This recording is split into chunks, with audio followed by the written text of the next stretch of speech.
Hello, in this video I want to show you how to configure TCL 305i for a senior person.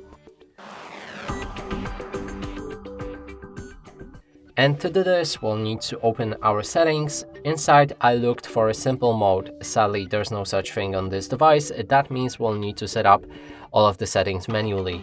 Then move to the display. Here we'll be able to adjust the font size to make it bigger or smaller. I'm gonna make it as large as possible and then go back. As you can see, the font size becomes much bigger.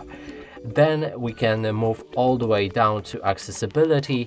Inside, there's a few different settings. You can activate or deactivate the dark mode. It doesn't make much change or accessibility on this device, but you can it's preferable you can enable or disable that.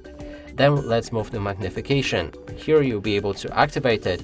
That way you'll get the accessibility button in the bottom right corner of your screen. Click on it. Your screen will turn with orange outlines. You can click anywhere to zoom in. To zoom out, click on the accessibility button again. Let's go back and move to remove animations. Activate that. This will reduce motion sickness while using your device. And that would be all of the settings I would recommend to change. And that's it for this video. Hope you like it. Please consider subscribing to our channel, leave a like and a comment below.